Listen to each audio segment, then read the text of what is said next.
Aloha and welcome to today's Asia in Review. And my name is Carol Mon Lee and I'm your guest host because today our guest is actually the regular host of Asia in Review, Bill Sharp. Ni hao. 好，谢谢。 Welcome. Welcome to your show. Thank you. And this is a very special show. We'll get more into it why, but we really appreciate you being here as our guest. Thank you very much. I appreciate the opportunity to get to know you better Thank as you.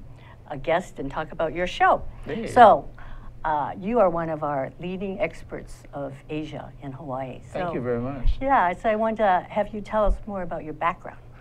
Well, I was born in New Jersey, actually on a small island connected to the mainland by 3 bridges. So I guess growing up, like a lot of people that grew up on the East Coast in America at that time, probably my interest is more focused on Europe. Mm-hmm. But thanks to the Vietnam War and the U.S. Army, I spent a couple of years in Vietnam, and that sparked my interest in Asia. And since then, I've been very focused on Asia. Did you study Asian studies in college? Yeah, I did. After I got out of the Army, I went back to school, and before that, I was studying accounting, and I really wasn't all that interested in it. It seemed to be like the practical thing to do, but practical things are not so much fun sometimes. So after the Army, I decided, well, I'm really interested in Asia, so I'm going to go back and I'm going to study about Asia.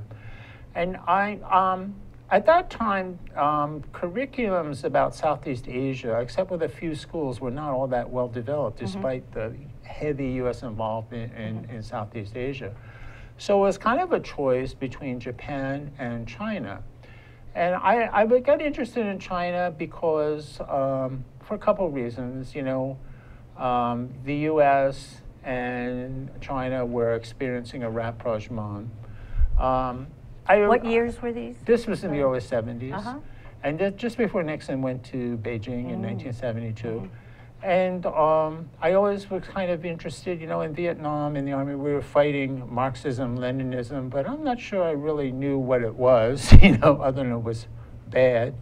And I certainly learned, after having learned more about it, I certainly don't espouse it, but it was interesting to study not only about China, but how Marxism, Leninism interfaced with China. And so that put me on the road to Chinese studies. And then I became particularly interested in Taiwan. I think the reason was that Taiwan represented to me what I had hoped Vietnam would become. Obviously, the US was not successful in Vietnam. And learning about Taiwan and then going there in 1973 to study Chinese as a student at Taiwan Normal University's Mandarin Training Center, I really saw, gee, I wish Vietnam could have turned out like this, you know? So could you explain more what you mean, how Taiwan turned out? Yeah, well, you know, it was a Japanese colony between 1895 and 1945. And while you know, it was said to be the second most developed place in Asia next to Japan itself, under Japanese colonial control, but still, it was kind of backward, kind of poor. So this was in the 70s we're talking about now? Yeah, this was in the 70s when I was there. And this was at the time when Taiwan's economic development was really taking off. There was the building of the import-export zone in Kaohsiung, and that was, everybody was really all gaga about that. The way it was, you know, pumping energy into the Taiwan's economy. It was still a fairly brutal dictatorship. People were getting, the Taiwan Garrison Command, which is the military police, had tremendous power in civil society. And if you ran afoul of them, you ended up in a military court and then in one of a number of political prisons that Taiwan had. And so a couple of those are still kept today as museums, which I think is very instructive. And in fact, there's a faculty member at the University of Hawaii, Shauna Ryan Young, who's written a novel about Green Island. Green Island is perhaps the most famous political prison. And it's an island off the southeast coast of Taiwan. It has actually 3 prisons. One's for juveniles, one's for members of organized crime, and the other was a political prison. That is a museum today. The other 2 prisons still exist. But I mean, there was a definite lack of political freedom. And now you look at Taiwan today, I mean, it's a rather robust democracy. Economy's done, it's not as robust as it was a few years ago, but still, it's pretty good. I mean, Taiwan's very, very comfortable. I always argue and always maintain there are a lot of countries in the world, be it in Southeast Asia, South Asia, Latin America, Africa, if they could be as well off economically and politically as Taiwan, they'd be quite, quite happy. It's, excuse me, in my view, it's unfortunate that Taiwan gets so overshadowed by China. That's not to take anything away from China. Whether you like the Chinese Communist Party or not, you know, it's taken it's raised a lot of people out of abject poverty. So is Taiwan your primary focus now? Well, pretty much these days. I think of myself as an Asian generalist, particularly focused on Northeast Asia. I think I know at least a little bit about everything, you know, regardless if it's in Northeast Asia, Southeast Asia, or South Asia, as I guess a lot of people do who specialize in Asia. But I tend to focus more on Northeast Asia, and the last few years, particularly on Taiwan. And then I know you've taught and you've written, so tell us a little bit more about your courses. I taught, I should also add in, I lived in Japan for about 8 years, so I'm interested in Japan. So do you speak both Chinese and Japanese? Yeah, I speak both Japanese and Chinese, although I'd say probably my Chinese is better than my Japanese, which it probably should be the other way around since I lived in Japan for such a period of time. Teaching. Well, I taught at HPU for a number of years and taught courses about China, Taiwan, the Koreas, North and South, and Japan. And then I also taught a shamanade for a while. I taught 3 courses there. One was called U.S.-Vietnamese Relations, which is really very interesting given the time I had spent in Vietnam in the Army. And then I taught a course in the business school, graduate level course in the business school about Japan. And then I taught a course 1 semester in early Chinese history.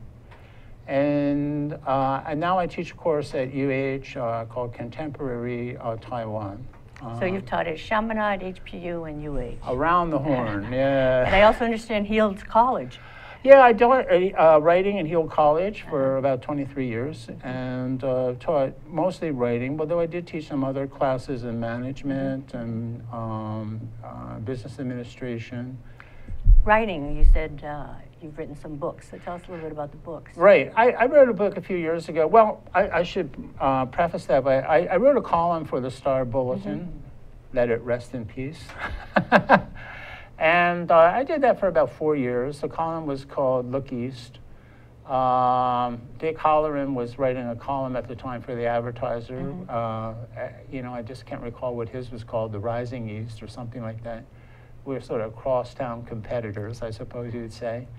And I haven't seen Dick for a while. And did that for about 4 years. And it was a lot of fun. I got to I approached it almost as though it was a classroom. I figured this is for a general audience, people that are interested in Asia, but don't have every waking moment, such as Asian specialists like myself, to think about Asia. You know, wake up in the morning, think about it, go to bed at night thinking about it, but they're still interested. So I almost, it was almost like being in the classroom in a way, sort of teaching an introductory class. Oh, well, here's what's going on in India, and this is what it's really all about. Or here's what's going on in China. The Chinese say this is going on, and this is, tried to make it very objective, really didn't advocate any particular perspective. And during this time, have you been traveling a lot to Asia? Yeah, I travel a lot to Asia. Yeah, a lot, a couple times a year at least. For mostly for research, and once in a while, to purely be a tourist, so that's not very common these days. And I am typically, when I go to China, I'm going to research institutes and universities and talking to folks there, scholars, researchers who specialize in Sino-American relations. So when you say China now, you mean mainland China? I'm talking about mainland China now. Okay. And then I talk to as many mainland China, Taiwan experts as I can. And do you speak in Chinese when you speak? It's sort of a 50-50 deal. It kind of all comes down to this. Is there Chinese, or is their English better than your Chinese? Then it's English. Is your Chinese better than their English? Then it's Chinese. So it's sort of 50-50 proposition. Yeah, I actually enjoy talking to those mainland Taiwan experts, and despite the party guidelines in which they operate, I think they're reasonably objective. Mm-hmm. And I've talked to other American Taiwan specialists who I think share a similar point of view. And it's informative, and I'm sometimes surprised how we seem to have fairly similar views on certain Taiwan issues. Mm-hmm. And then when I go to Taiwan, I'm very fortunate in Taiwan.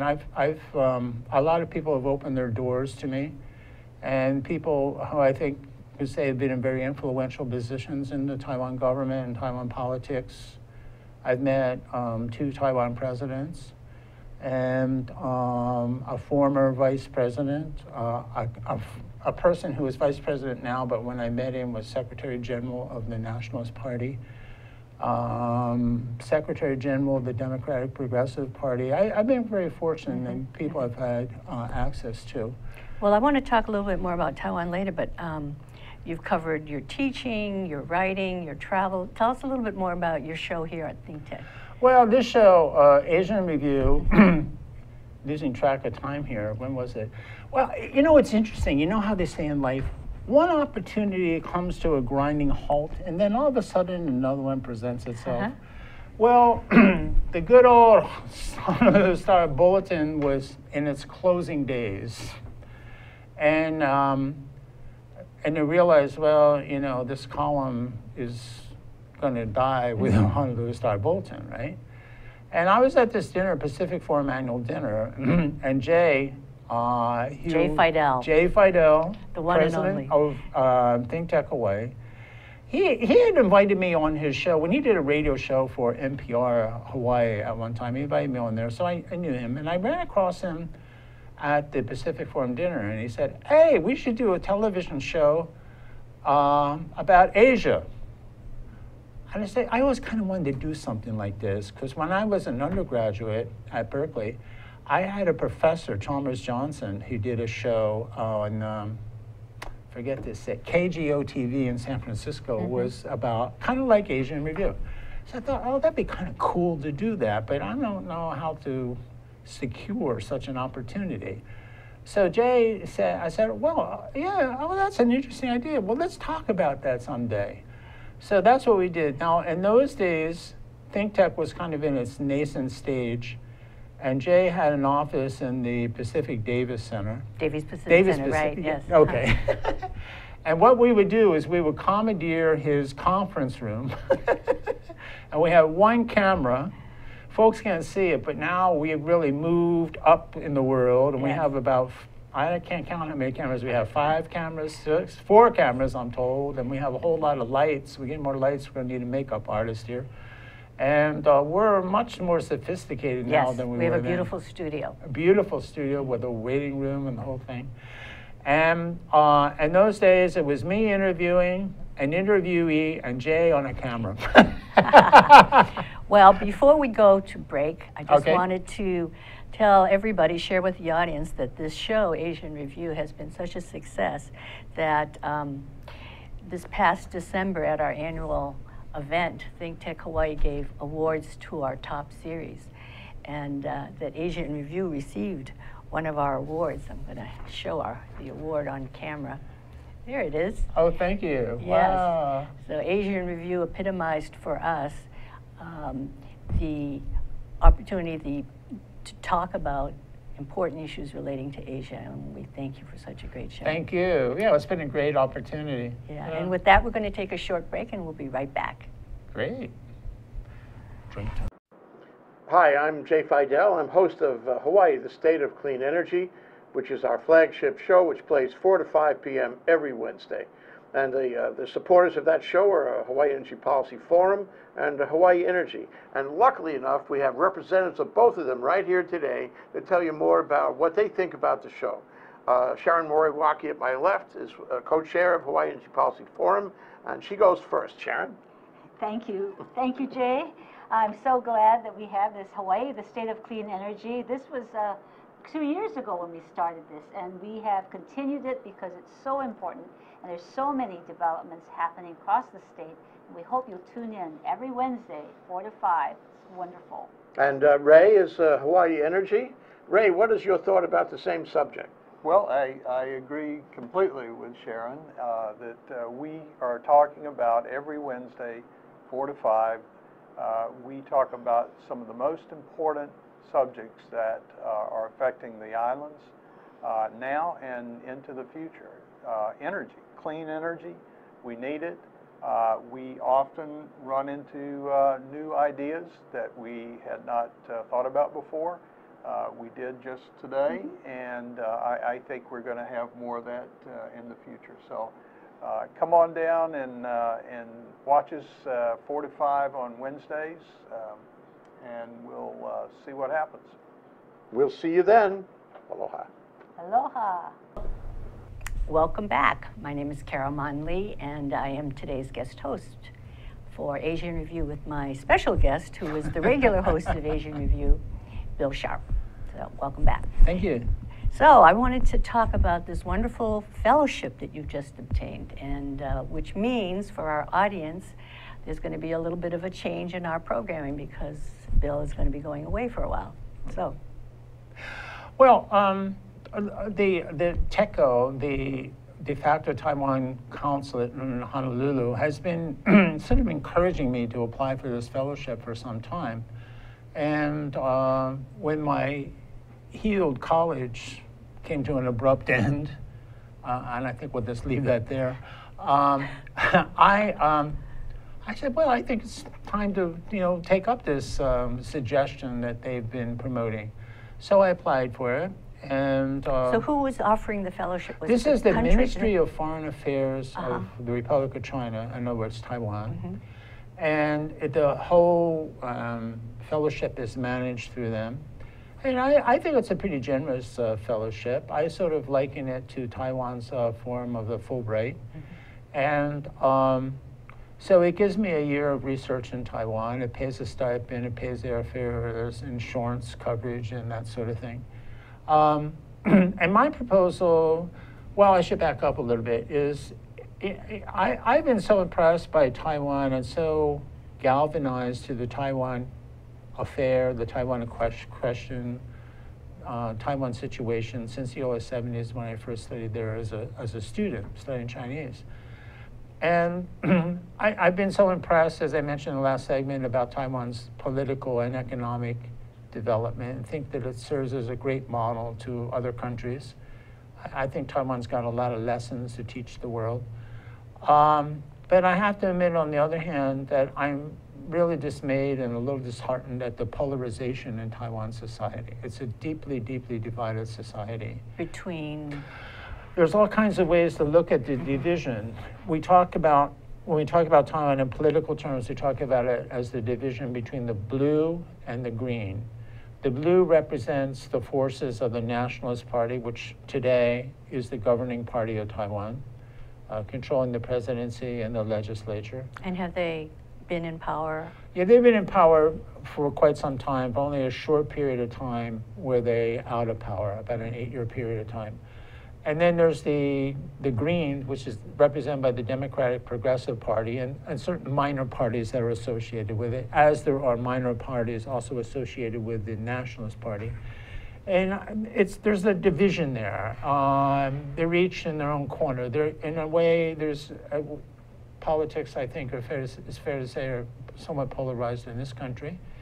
And they're perhaps even more polarized in Taiwan.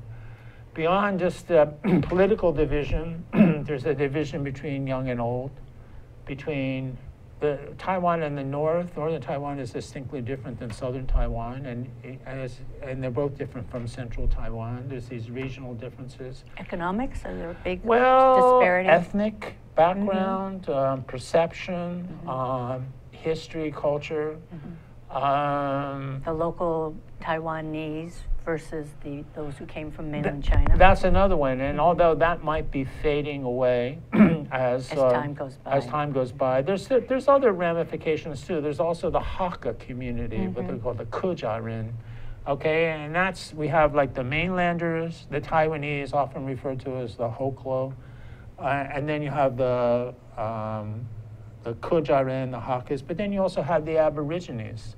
And the Aborigines are divided into the Gaoshan Ren, that people live high in the mountains, and the Pengdi Ren, who live down at the lowlands. So there is the divisions there. I mean, and this goes on and on. There's other factors that divide Taiwan is the Nationalist Party.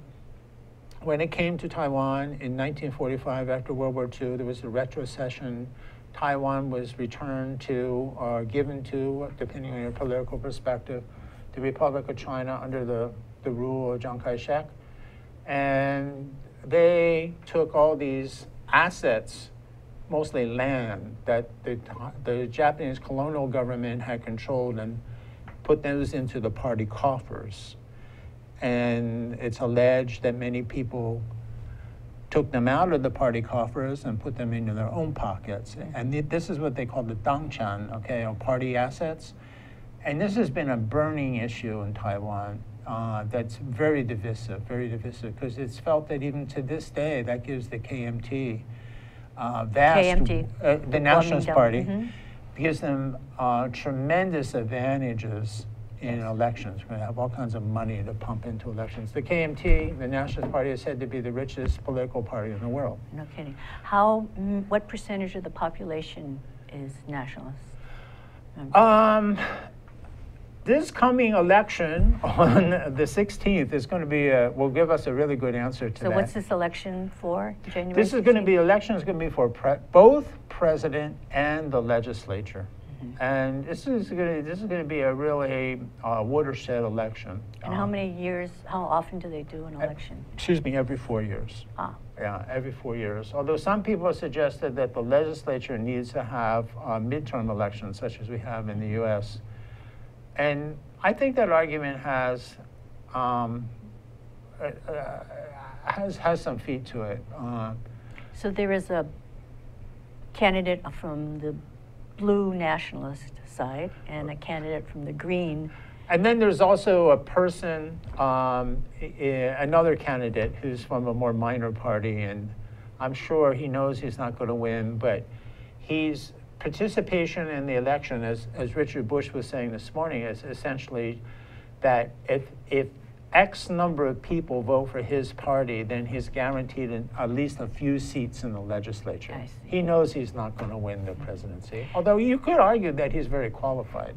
So did this all have to do with your proposal for your fellowship? Yeah, well, this division and this need for political reform, electoral reform, constitutional reform, these are all the very divisive factors in Taiwan society.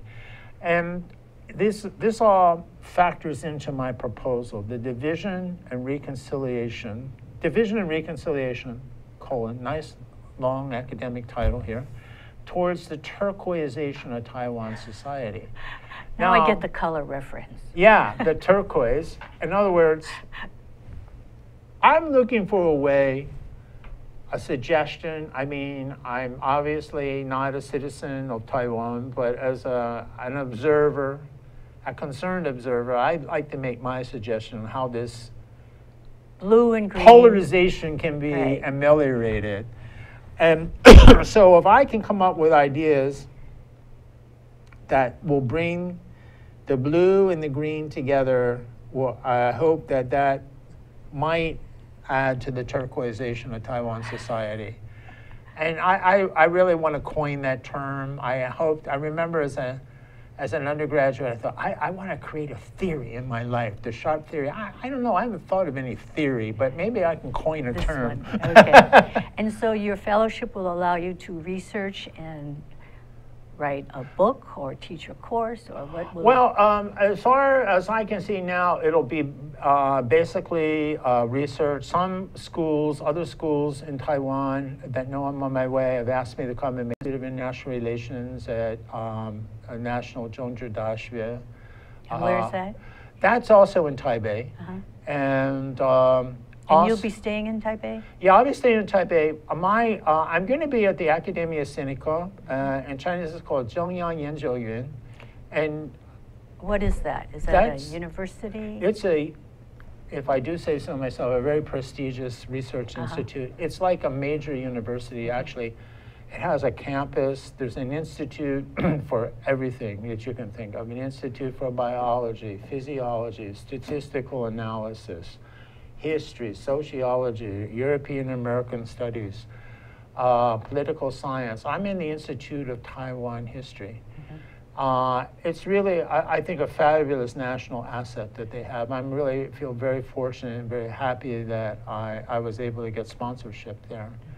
And so, and I'll be living essentially, well, I'm not quite sure my living situation, but I assume that I'll be living on campus there. They have wonderful facilities. In Taipei, and for 12 months. Well, actually, I could have started in this month, but I just couldn't get away because of personal issues I have to tie up here. So it'll be February. So it'll be 11 months essentially. Yeah. And so, who actually decided upon your selection?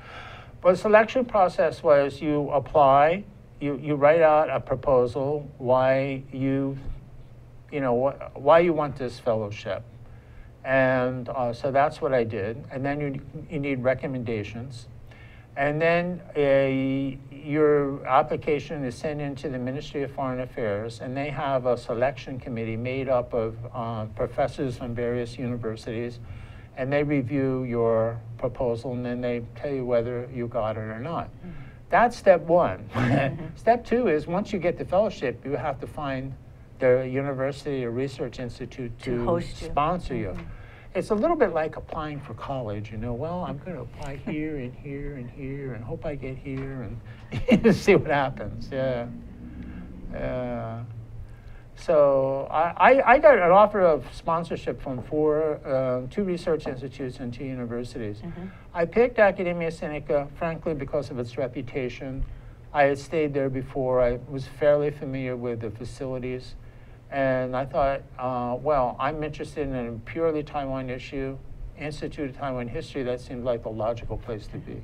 And so is your research mostly library research, interviews? I think it's basically going to be library research and lots of interviewing. And the interviewing, I think, was not going to be limited to Taiwan because, you know, in Japan, Japan is very interested in Taiwan's future. And there are a lot of very astute Japanese Taiwan specialists. So I hope to go to Japan while I'm there and do some interviewing.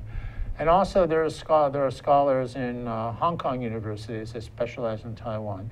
Now next week, I'm supposed to go to a conference in Macau. And this is being put together by the University of Macau in league with the Taiwan Research Institute of Xiamen University.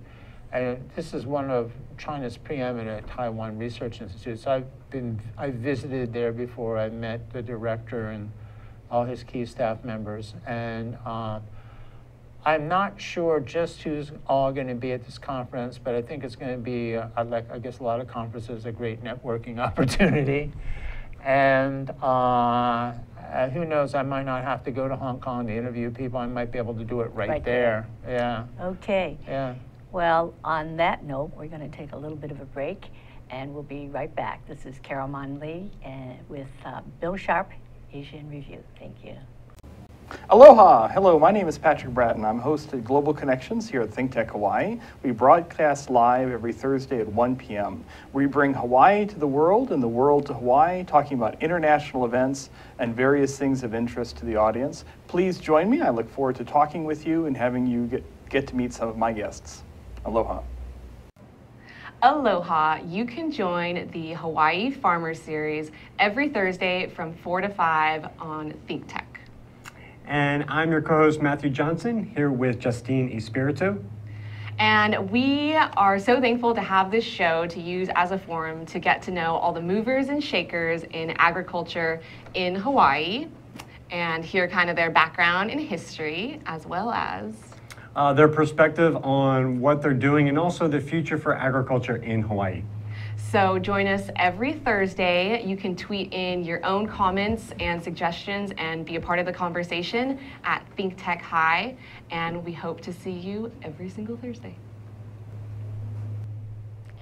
Aloha, we're back. And this is Carol Mon Lee with my guest, Bill Sharp, for our last segment in Asia in Review before Bill goes off to Taiwan to begin his Taiwan Fellowship, a very exciting opportunity for him and actually for Think Tech and our state. So, thank you. So Bill, we were talking about the process of you doing research for under the fellowship and going to Macau to interview people. And I was wondering during the break, will you be doing your writing in Chinese or your research in Chinese? No, I won't write in Chinese because frankly it takes a long time and you need a lot of help with editing. So, but I'm sure that I'll be using materials in Chinese. I mean, I'm going to be in Taiwan, and there's going to be Chinese materials written in other places that I'm certain that I want to take a look at. Do you conduct your interviews in Chinese, though? It kind of depends. It's sort of 50-50. And it's very impressive. What it really boils down to is that person's English better than your Chinese? Then it's English. Right. Is your Chinese better than that person's English? Then it's Chinese. Okay. And so at the end of this process, so let's say next December, what do you expect to be, what kind of materials do you hope to have and be ready to bring back to Hawaii? Well, I realize I might be a little overly ambitious here. I mean, I've talked to a lot of people that have spent like 8 years writing books and 5 years, and I hope to do this thing in a year. And that might be overly ambitious, but I at least hope to have a good start on a book. About the turquoisation About the Taiwan. turquoisation of Taiwan, how the division in the acrimony in Taiwan and Taiwan society can be reduced. Now, I know there are organizations in Taiwan. One that I think of right off the top of my head is headed up by a former national security advisor. He is very interested in this, you know, how to reduce the acrimony in Taiwan society. There's a gentleman who's running for president I alluded to before. I don't think he's going to win, but he talks a lot about bringing the blue and the green closer together. And I'm going to do everything I can to meet him because I'm sure that would be very, very instructive. I mean, he's not going to get to be president, but he's extremely alchemy about Taiwan politics. And, do you have access to these people? I got a really excellent access to people in Taiwan. I've met a couple presidents, President Chen Shui-bian when he was in office. I've met President Ma. I've met former Vice President, a former Vice President and the current Vice President, who at the time I met him was the Secretary General of the Nationalist Party. I've been very fortunate and able to open doors on my own, but then I've had people help me open doors too. And then the Taiwan government typically has been very friendly to me. We talked about Asia in Review and basically its future now that you're going to be leaving Honolulu for a while. And one possibility that I know you and Jay we've been talking about is perhaps the option of you doing some programs from Taiwan. Right. And bringing some of those interviews and information that you've been gathering to our audience here in Hawaii. Right. We would all be fascinated to know what's going on firsthand. Okay. So how do you envision that could possibly work? Well, I think it's going to depend on what I assess to be the situation on the ground in Taiwan. When I first get there, I'm sure I'm going to be pretty wrapped up figuring out exactly where I'm going to live and where my office is and how things work and all that. And I'm hoping maybe there's a studio at Academia Sinica that might be able to use. I think it's probably possible to do you know, interviews on laptop and with Jay or someone here in the studio.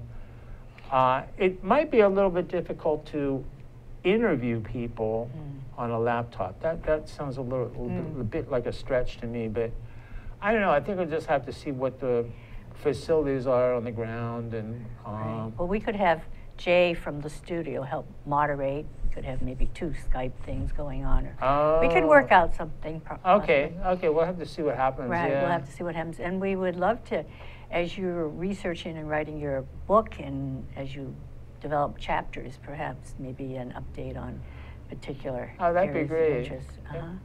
Yeah, I've been talking to the Rutledge Publishing Company, Which publishing company? Rutledge, Rutledge. which is based in London, but seems to do all of its business in America. I see. And I talks with them are very exploratory at this point. They seem to be interested in my basic idea.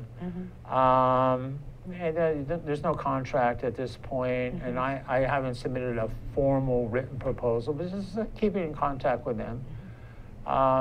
Will you be coming back to Hawaii during Yeah, your time? at least once, because I've got some hanging issues here I've got to keep on top of. And I probably will make at least, when I come back to Hawaii, I'll probably dart off to the East Coast, at least for a couple of days. My mother is 90. She's in a nursing home on the East Coast, so I think I should check in. And when you're in Taiwan, do you have the opportunity to travel within Taiwan? Oh yeah, I'm sure they'll be doing a lot of traveling around Taiwan. And the fellowship is administered by, it's called the Center. I'll back up a little bit. The Ministry of Foreign Affairs is the ultimate backer of the fellowship, but they have contracted with the Center for Chinese Studies at the National Central Library to administer the fellowship.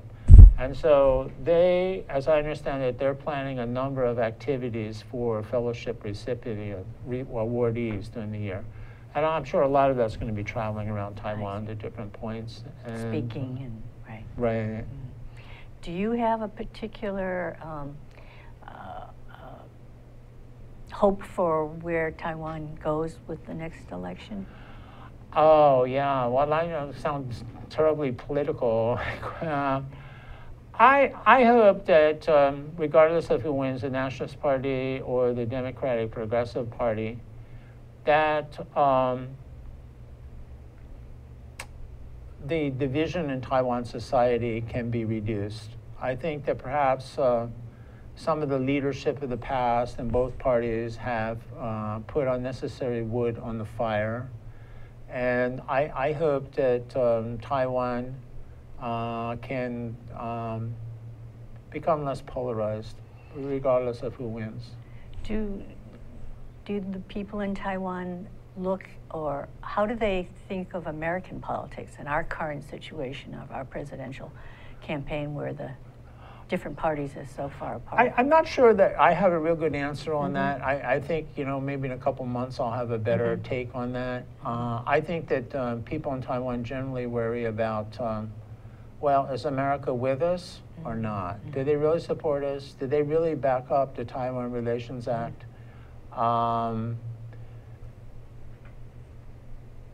Will they perhaps create a bilateral investment agreement with us that will help us to be less economically dependent on China?